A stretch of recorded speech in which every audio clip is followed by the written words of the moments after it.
Chapter number 4 का SY BCom का हम पहले सम पे आ रहे हैं आज। और आपको देख के एक चीज तो बहुत अच्छी लगेगी कि सर ये चैप्टर, ये सम देखने को जितना बड़ा लग रहा है, आंसर उतना ही छोटा और लॉजिकल है इसका। क्या देखा, पहले क्वेश्चन को समझ लेते हैं सर और मैडम, पे अटेंशन नाउ। ये क्वेश्चन हमारा क्या है, आपको पहले एनालिसिस ऑफ क्वेश्चन करो तो तुम क्या आंसर तुम अच्छे से लिख पाओगे या समझ पाओगे। आपको क्या दिया है, following is the balance sheet of Enron Limited Allahabad as on 31 March 2019। एक तरफ लाइबिलिटीज दी है और एक तरफ असेट दिया हुआ है, मतलब बैलेंस शीट है। और बैलेंस शीट अल्टीमेटली आपका क्या हुआ है बेटा, टैली हुआ है। लाइबिलिटी साइड को क्या क्या दिया है, इशूड एंड सब्सक्राइब कैपिटल, जिसमें आपको इक्विटी शेयर्स दिख रहे हैं। कितने इक्विटी शेयर इशू किए थे, 4000 इक्विटी शेयर इशू किए थे। पहले क्वेश्चन को समझिए, एक इक्विटी शेयर कितने का था, 100। तो आपका 4000 इंटू 100 कितना रुपया आया था इक्विटी शेयर इशू करके, 4 लाख रुपया। तो दोस्तों कितने number of equity share holder थे, जरा बता पाओगे मुझे, मतलब कितने शेयर्स इशू किए थे। चलो शेयर होल्डर ने कितने शेयर्स इशू किए थे, 4000। डायरेक्टली गिवन है। ये कहां पे यूज होने वाला है, क्योंकि आपको क्या बोला, you are required to calculate which value, intrinsic value of each equity shares. अब ये कैसे निकालेंगे सर, बहुत इजी है, पहले समझो। इसके बाद फुल्ली पेड अप वगैरह वगैरह वही चीज था। रिजर्व फंड दिया है कितना, 2,16,000। प्रॉफिट एंड लॉस अकाउंट आपका, मतलब ये प्रॉफिट है आपके फर्म का, कितना, 64,000। रिजर्व मतलब आपने प्रॉफिट में से वो पैसा साइड में निकाल के रखा हुआ है। ये एडिशनल प्रॉफिट हुआ इस साल। P&L अगर लाइबिलिटी साइड को आता है तो उसे क्या कहते हैं हम लोग, प्रॉफिट। और अगर यही P&L अगर असेट साइड को आता तो होता है लॉस। ये सिंपल सी बात है, तो यहाँ पे प्रॉफिट है। टैक्स प्रोविजन, ये तुम्हारी लाइबिलिटी है, लेकिन ये कौन सा लाइबिलिटी पता है, करंट लाइबिलिटी। कौन सा लाइबिलिटी बेटा, करंट लाइबिलिटी। अकाउंट्स पेएबल मतलब क्रेडिटर्स, ये भी तुम्हारा कौन सा लाइबिलिटी है, करंट लाइबिलिटी। CL मतलब करंट लाइबिलिटी। रेंट पेएबल, जो तुम मंथली पे करते हो, ये भी तुम्हारा लाइबिलिटी, लेकिन इसको क्लासिफाई कहां पे करता हूं मैं, करंट लाइबिलिटीज में। इतना समझा, यस और नो, कि हमने क्या देखा, जस्ट बैलेंस शीट की लाइबिलिटी साइड को देखा, जनरल बातें थी हमने समझ ली। इधर बिजनेस प्रीमाइसेस है, machinery, copyright, stock, account receivable मतलब ही डेटर, अकाउंट रिसीवेबल का मतलब होता है debtor, bank balance, cash in hand, preliminary expenses और बाकी सारी चीजें। अब क्वेश्चन देखो, for the purpose of valuation, valuation of what बेटा, शेयर्स। आपको शेयर का वैल्यू करना था कंपनी का। असेट वर रीवैल्यूड, रीवैल्यूड मतलब इसको नई तरीके से हमने जब देखा, उस दिन क्या क्या भाव थे, क्या चीजें चल रही थी, तो असेट को रीवैल्यूड किया गया। गुडविल कितने का दिख रहा है बेटा, 2,24,000। यहाँ पे किधर गुडविल है क्या, नहीं, नया गुडविल है। जब हमने देखा मार्केट में ऑलरेडी बहुत नाम था, रेपुटेशन था, तो गुडविल आ गया। ओके, दूसरा बिजनेस प्रीमाइसेस कितने का दिख रहा है, 4,96,000। ऑलरेडी बैलेंस शीट में बिजनेस प्रीमाइसेस कितना दिया है, 2,36,000। अब ये लेने का नहीं, आपका नया अमाउंट कौन सा अभी कंसिडरेशन में होगा, जो रिवैल्यूड हुआ है, 4,96,000, यही अमाउंट आप कंसिडरेशन में लोगे। मशीनरी कितना वैल्यू दिखा है, 3,40,000। यहाँ पे मशीनरी कितना दिख रहा था, 2,60,000। इसको कोई लेना देना नहीं, आपका नया अमाउंट क्या कौन सा रहेगा, 3,40,000। Debtors, debtors include 16,000 as a bad debts. अब आप देखोगे यहाँ पे डेटर दिख ही नहीं रहेंगे, तो डेटर कौन होता है बेटा, यहाँ पे अकाउंट रिसीवेबल को हम लोग क्या बोलते हैं, डेटर। और इसमें 1,76,000, 1,76,000 में कितना बैक डेट्स इंक्लूडेड है, 16,000। तो बताओ बैक डेट्स माइनस करके कितना अमाउंट आएगा, 1,60,000, बराबर ना, 1,60,000। यहां तक समझ में आ रहा है कि क्या करना है, आपको रिवैल्यूड वाले अमाउंट लेने। अब उन्होंने बोला है कैलकुलेट करना है तुमको, क्या कैलकुलेट करना है, इंट्रिंसिक वैल्यू। कौन सा वैल्यू, इंट्रिंसिक वैल्यू। ये तो मैंने क्वेश्चन बताया, नहीं बताता अब आंसर बताता तो कितना इजी था। देखो आपको सबसे पहले क्या कैलकुलेट करना है बेटा, देखो तो नेट असेट कैलकुलेशन क्या करना है, नेट असेट अवेलेबल फॉर हुम, इक्विटी शेयर होल्डर। तो आप पहला असेट ले लोगे, उन्होंने दिया था गुडविल, एडजस्टमेंट में ही दिया था गुडविल। कितना अमाउंट दिया था गुडविल का, 2,24,000 गिवन है। फिर आपने लिखा बिजनेस प्रीमाइसेस 2 नंबर, ये भी उन्होंने वैल्यूड रिवैल्यू किया था। कितना रिवैल्यूड हुआ था बोलो तो, कितना दिख रहा था, सीधा अमाउंट वही है, सीधा 4,96,000। फिर उन्होंने लिखा था machinery, as it is amount दिया था। मशीनरी देखो कहां पे, मशीनरी 3,40,000। मशीनरी का अमाउंट कितना आ गया बेटा, 3,40,000। ये मैच हुआ क्या, हम क्या कर रहे हैं, कैलकुलेशन ऑफ विच, क्या वैल्यू बेटा, net asset available for equity share holder. Given information है, सीधा उठाया, गुडविल का अमाउंट दिया था 224, यहाँ पे लिख दिया 224। बिजनेस प्रीमाइसेस का रिवैल्यूड अमाउंट था 496, यहाँ पे लिख दिया 496। यहाँ पे हमको मशीनरी दिया 340, यहाँ पे लिख दिया 340। फिर 4 नंबर कॉपीराइट, कोई चेंजेस किया था क्या कॉपीराइट में? नहीं। अब क्वेश्चन में देखो कितना है कॉपीराइट दिया हुआ, तुम असेट साइड को 40,000, जहां पे कोई बदलाव किया नहीं, एज इट इज वो लिख दो। आप क्वेश्चन में देखिए कॉपीराइट जो बैलेंस शीट में दिया है 40,000 एज इट इज दे दिया। असेट साइड पूरा खाली करना है मुझे। स्टॉक इन ट्रेड कुछ दिया था क्या चेंज? नहीं। कितना स्टॉक इन ट्रेड है जरा देखना आपके क्वेश्चन में, कितना बेटा 96,000। क्या एज इट इज ले लिया है क्या? जिसमें बदलाव नहीं है वो एज इट इज ले लो, ठीक है। फिर अकाउंट रिसीवेबल, अकाउंट रिसीवेबल मतलब ही क्या बेटा, डेटर।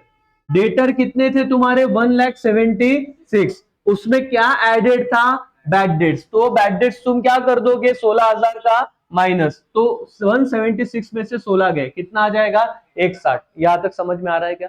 एकदम सिंपल है, ठीक है। Cash at bank, cash in hand, कोई एडजस्टमेंट नहीं थी, तो बैलेंस शीट में कितना दिख रहा है कैश एट बैंक, देखो तो कैश एट बैंक दिख रहा है 80,000 और कैश इन हैंड कितना दिख रहा है 20,000। प्रिलिमिनरी एक्सपेंसेस आपको लेने नहीं है, ये छोड़ के जितनी भी चीजें आ रही है वो ले लो करके। समझ में आएगा बेटा? तो प्रिलिमिनरी एक्सपेंसेस छोड़ के जितने भी असेट थे, गुडविल ऐड किया, बाकी आपके सारे साइड आपने लिख लिया कैलकुलेशन में। असेट साइड को 3, 4, 5, 6, 7 आइटम्स आपने लिखे। इसमें से इन सबका टोटल आप करोगे कैलकुलेटर पे, जो कितना आएगा 14,56,000। इसमें से आपको डिडक्ट करना है, क्या डिडक्ट करना है, करंट लाइबिलिटीज। बोलो क्या माइनस करना है बेटा, करंट लाइबिलिटीज। अब 3 करंट लाइबिलिटीज है। असेट तो तुमने देखे आपके बैलेंस शीट में, provision for taxation 40, account payable 2,10,000 और रेंट पेएबल कितना 6। General reserve, profit and loss, ये तुम्हारा करंट लाइबिलिटी नहीं है, ये आउटसाइडर को पे करना नहीं है। समझ में आ रहा है क्या? आपको सिर्फ एक्सटर्नल वालों को पे करना है, वही लाइबिलिटी को यहाँ पे कंसिडरेशन में लेना है करके। तो आप देखो आपने असेट लिखे less current liability, tax for provision 40, accounts payable 2,10,000, rent payable 6,000, ये 6,000 था ना rent payable 6,000। As it is आपने लिया 14,56,000 में से आपने इन सबका टोटल 210 प्लस 42 52 56 माइनस किया, तो कितना आंसर आया 12 लाख। ये 12 लाख जो आंसर आया उसे हम लोग क्या नाम देंगे, बोलो तो 12 लाख को नेट, टोटल नेट असेट। क्या बेटा, टोटल नेट असेट। तो सबसे पहले आपको टोटल नेट असेट ढूंढने हैं। कैसे आएंगे टोटल नेट असेट? आपके क्वेश्चन में जितना रिवैल्यूड असेट दिया वो रिवैल्यूड पे लोगे, जो रिवैल्यूड पे नहीं है वो कौन से वैल्यू पे ले लोगे बेटा, जो तुम्हारे बैलेंस शीट में दिया है। प्रिलिमिनरी एक्सपेंसेस लोगे नहीं। टोटल हो गया असेट का टोटल, उसमें से क्या माइनस करोगे, करंट लाइबिलिटी। करंट लाइबिलिटी आपके 3 थे इस क्वेश्चन में, कौन सा, टैक्स प्रोविजन, अकाउंट पेएबल और रेंट पेएबल। ये आपको असेट में से क्या करने हैं, लेस। तो ये लेस कर दिया तो आपका टोटल नेट असेट कितना आया 12 लाख। ओके, फिर आप जाओगे calculation of which value, intrinsic value for हुम, इक्विटी शेयर।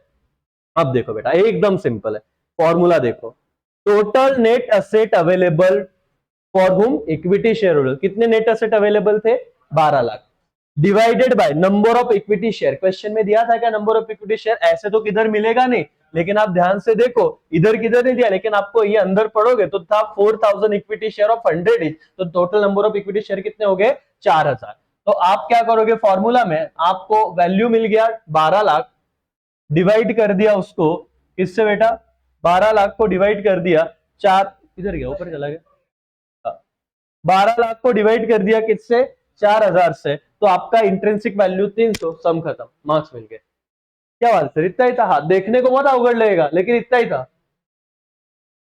अभी समझ रहा, चौथा चैप्टर क्यों आराम से हो जाएगा, सारे सम हम ऐसे ही करेंगे। इतना ही नहीं, मतलब आगे और एडवांस लेवल थोड़ा बढ़ेगा, लेकिन ये सम जो नहीं करेगा उसको लगेगा भाई कुछ तो बहुत डेंजर है, इतना बैलेंस शीट लाइबिलिटी दिख रहा है, असेट दिख रहा है, और इसके बाद ये देखो you are required to calculate intrinsic value. Knowledge रहेगा तो बोलोगे यार आ जाएगा, जो पढ़ के ही नहीं जाएगा वो इतना सिंपल भी नहीं करके आएगा।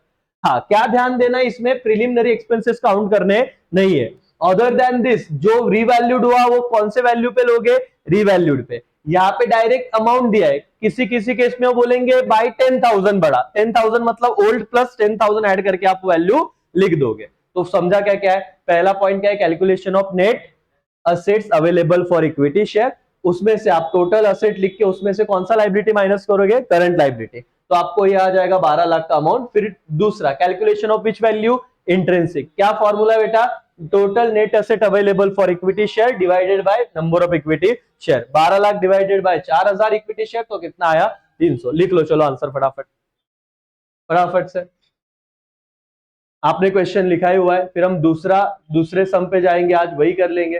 पहले जो ऑनलाइन देख रहे हैं पहले पॉज करके स्टॉप करके लेक्चर को इतना लिख ले, ये रहा तुम्हारा आंसर, ये प्रॉपर लिख लो करके, ठीक है। क्वेश्चन पहले लिख लेना है, इसमें आपने तो आपको उतना अच्छे से समझ में आएगा। लेक्चर में यहाँ पे पॉज कर रहा हूं, आप भी स्टॉप कर लो, फिर मैं सेकंड सम डिस्कस करूंगा उसके बाद, ठीक है। इतना परफेक्ट कर लो। ओके चलो, जो ऑफलाइन ऑनलाइन कर रहे हैं बेटा उन्होंने थोड़ा पॉज करके कंप्लीट कर लेना है सम, जो बाकी के ऑफलाइन कर रहे हैं इतनी खासी रही, और यहाँ पे कंप्लीट करें। चलो ध्यान दो, सम नंबर 2 अब देखेंगे हम लोग, सेम है इलिस्ट्रेशन 2। क्या कहा है उन्होंने, from the following information relating to Advani Limited Ahmednagar compute the intrinsic value of equity share. अब जब जब इंट्रिंसिक वैल्यू आएगी एक बात तो बिल्कुल ही क्लियर हो जाएगा हमारा कि हमको सम बहुत आराम से पढ़ना है, सिंपल सम है। नेट एसेट कैलकुलेट कर लेने हैं, उसको हम डिवाइड कर देंगे किससे sir, number of equity shares. लेकिन इक्विटी और प्रेफरेंस इस पर्टिकुलर क्वेश्चन में क्या हो गया, जरा ध्यान से देखना। इस पर्टिकुलर क्वेश्चन में बेटा दो चीजें आई है लाइबिलिटी साइड को, ये देखो। एक तो क्या आया है, पहले सम अच्छे से पढ़ो, आंसर तो अपने आप आ ही जाएगा। क्या है सर, सबसे पहले कि आपको 20,000 इक्विटी शेयर 10 इंच कितना अमाउंट दिख रहा है, 2 लाख, और 13,000 प्रेफरेंस शेयर 10 इंच कितना अमाउंट दिख रहा है, 1,30,000।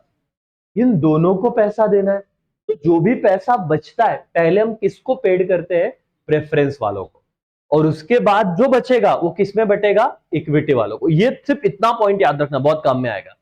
मैंने क्या बोल रहा है कि जब आपके बैलेंस शीट में सिंपल सा सम आएगा, कैलकुलेशन ऑफ इंट्रिंसिक वैल्यू, तो हमेशा एक लॉजिक याद रखना कि पहला पैसा हम किसे पेड कर देते हैं, प्रेफरेंस वालों को।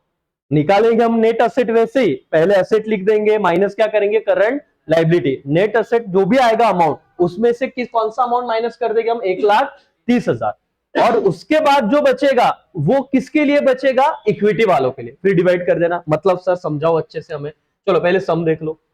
गुडविल है, land and building, plant and machinery, investment, stock in trade, trade debtor, cash in hand, underwriter commission दिया हुआ है उन्होंने। करंट लाइबिलिटी कितनी, इधर देख के बताओ मुझे। ट्रेड क्रेडिटर एक, ट्रेड क्रेडिटर एक,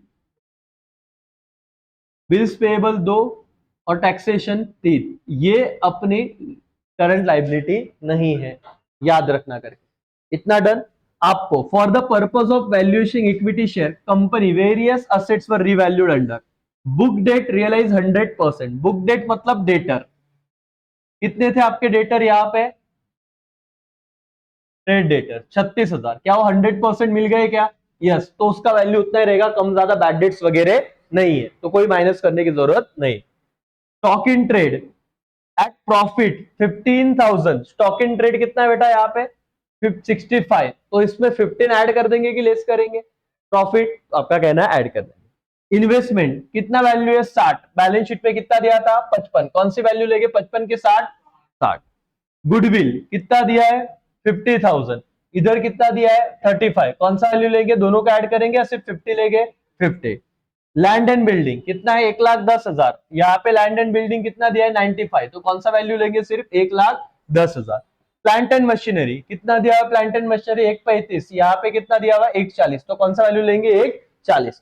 न्यू अमाउंट मिल गए। बाकी sir cash in hand as it is ले लेंगे। सबसे इंपॉर्टेंट पॉइंट यहाँ पे आया हुआ है अंडरराइटर कमीशन, ये आपने किया solution, computation of total net asset, goodwill, land and building, plant, investment, stock, trade debtor, cash in hand. क्या अंडरराइटर कमीशन लिया है क्या, नहीं, तो क्या काउंट नहीं करना है असेट साइड से, प्रिलिमिनरी एक्सपेंसेस एक समझा था, अब क्या समझा, अंडरराइटर कमीशन, इसे काउंट करना नहीं है। एवरीबॉडी समझ में आया, यस सर। तो अब ये आप देख लो, स्टॉक इन ट्रेड आपको दिया था कितना था कितना था, एक मिनट, यहाँ पे मैं कैलकुलेशन बता देता हूँ, कहाँ पे गया, आंसर भी देख लो।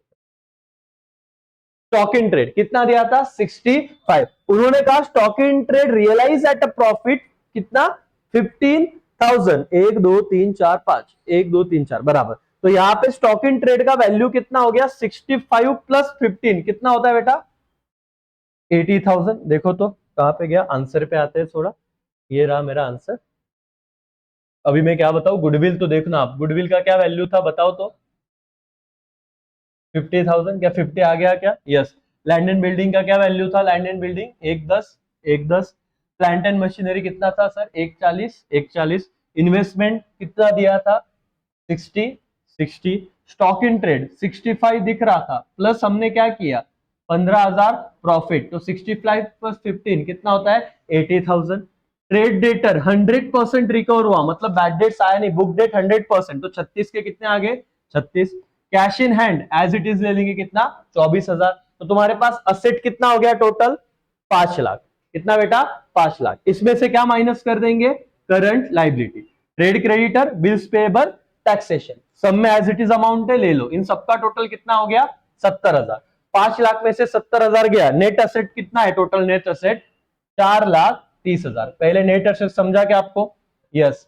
अब एक्चुअली हम क्या करते थे, इतना आने के बाद डिवाइडेड बाय क्या करते थे, इक्विटी शेयर। लेकिन इस सम में क्या आया हुआ है, प्रेफरेंस शेयर। तो 4,30,000 तो बचे। अगर सर इस क्वेश्चन में ये प्रेफरेंस शेयर नहीं रहता तो सिंपल था, 4,30,000 डिवाइडेड बाय हम क्या कर देते, 20,000 इक्विटी शेयर।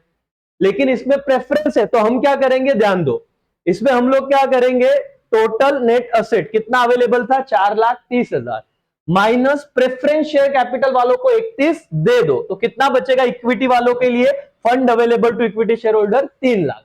अब आप क्या करोगे, कैलकुलेशन ऑफ इंट्रिंसिक वैल्यू, क्या फॉर्मूला है, fund available for equity share holder, 4,30,000 की 3 लाख, 3 लाख डिवाइडेड बाय क्या, नंबर ऑफ इक्विटी कितने थे, 20,000। कैसे समझा 20,000, क्वेश्चन देखो, 20,000 इक्विटी शेयर 10 each, इसलिए हमको समझा 20,000। तो 4,30,000 में से इसके पूरे 31 दे दो, जो भी बचेगा वो किसके लिए रहेगा बेटा, इक्विटी वालों के लिए। 3 लाख डिवाइडेड बाय 20 कितना आंसर आया, 15 हो गया, इंट्रिंसिक वैल्यू खत्म।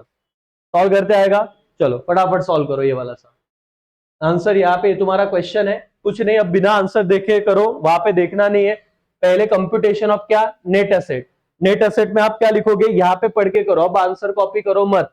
फिर उसमें से लाइबिलिटी 3 माइनस हो जाएगी, बिल्स पेएबल, टैक्सेशन और क्या, ट्रेड क्रेडिटर। ये होने के बाद आपके 4,30,000 क्या आएंगे, टोटल नेट असेट। उसमें से क्या माइनस करोगे, प्रेफरेंस 31, कितना fund available for equity 3 lakh divided bye 20,000, तुम्हारा 15 इंट्रिंसिक वैल्यू आ जाएगा। दैट्स ऑल, 2 सम खत्म आज के, बाकी का अपन करेंगे कल।